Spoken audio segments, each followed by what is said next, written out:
All right, let's jump right in. Today we are going to break down a really interesting 1983 sermon from Reverend Myung Moon. It's called The Unification Choice, and it gives us this unique way of looking at the big, cosmic fight between good and evil. And, it all really comes down to one single core idea.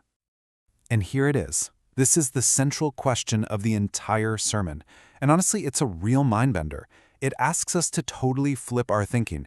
What if the line between good and evil isn't about what you do, but about the very nature of your character? Specifically, whether you are stable and consistent, or if you're just constantly changing.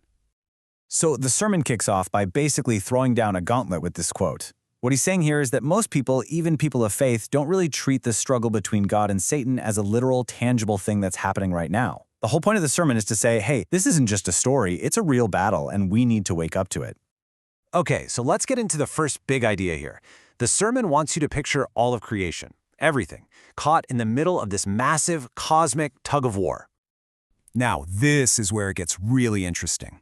The sermon claims that both God and Satan are fighting for the exact same prize. It's not like they have different goals. Nope.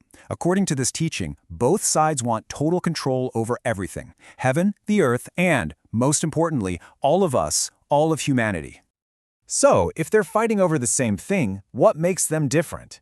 Well, that brings us to our second section, where the sermon lays out the essential nature of these two forces, and this is really where that whole idea of change comes into play.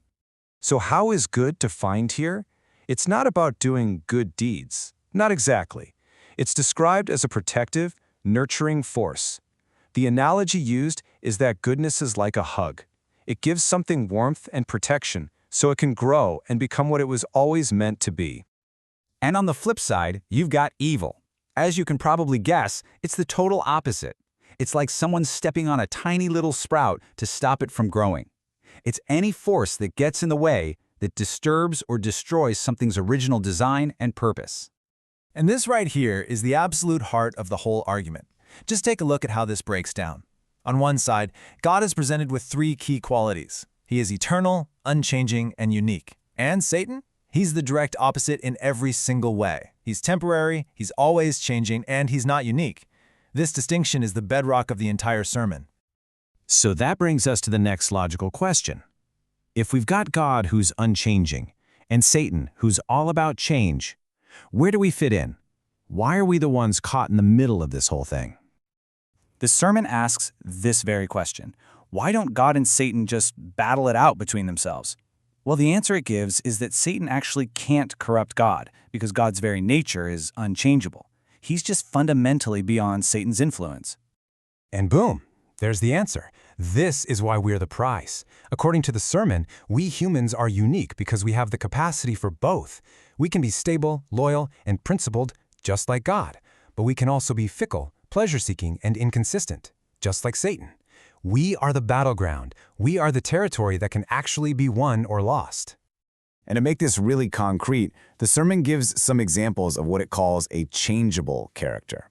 This is the kind of person who, neglects their family, gets drunk, lives only for that momentary pleasure, and doesn't really have a long-term vision for their life. This kind of person, the sermon argues, is exactly who is most vulnerable to Satan's influence.